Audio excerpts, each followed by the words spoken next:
షాద్నగర్ నియోజకవర్గ పరిధిలో రోజుకు అక్రమంగా చెట్లను నరికి వ్యాపారం చేసుకునేవారు పేటరేగిపోతున్నారు. పుష్ప సినిమాను తలపించే మాదిరిగా ప్రశ్నించిన వారిపై దౌర్జన్యం చేస్తూ భయభ్రాంతులకు గురి చేయడం వారికి అలవాటుగా మారింది. కొందుర్గు మండలం శ్రీరంగపూర్ గ్రామం వద్ద అక్రమంగా చెట్లు నరికిన సంఘటన మరవక ముందే బుధవారం ఫరూక్ నగర్ మండలం బుచ్చిగూడ గ్రామ శివార్లో పెద్ద ఎత్తున చెట్లను కొట్టి తరలించే ప్రయత్నం చేస్తుండగా గ్రామస్తులు వారిని అడ్డుకొని ప్రశ్నించారు. గతంలో పలుమార్లు కలప తరలింపుకు ప్రయత్నిస్తున్నట్లు తెలియగా పక్కా రైతులు అడ్డుకున్నారు. తోటలకు రానికి వచ్చేసరికి వీళ్ళు కట్టెలు కొట్టి లారీ అడ్డం ఉన్నది. లారీ అడ్డం ఉంటే ఏవడరా అని అంటే నా మీదకే వాడు పైలవానికి ఇరికి వచ్చిండు.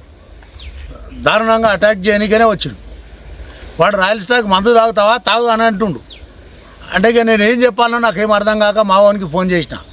ఫోన్ చేస్తే వాడు ఎంబడే వచ్చిండు. వచ్చి నా దారికి అడ్డం పెట్టి ఇంకా మీదకి వెళ్ళి నా మీద పైలవానిగిరి చేస్తుండు. ఇక నేను ఊకోలేక మీ అందరికీ డిపార్ట్మెంట్ ఫారెస్ట్కి చెప్పినా, పోలీస్ స్టేషన్కి చెప్పినా, ప్రెస్ వాళ్ళకి చెప్పినా, ఇక మీరు దాని మీద ఏం నిర్ణయం తీసుకుంటారో తీసుకోవచ్చు. కట్టెలు కొట్టి లారీని లోడ్ చేయడానికే పెట్టిరు. ఇల్లీగల్గా కొట్టిరు. లీగల్ కాదు ఇది, దీనికి పర్మిషన్ లేదు. పర్మిషన్ లేకుండా చేసి దారికి అడ్డం పెట్టి నా పొలంలో పోకుండా నాకు అడ్డం పెట్టి మళ్ళీ నా మీదనే దబాయిస్తున్నారు. ఇది జరిగిన విషయం.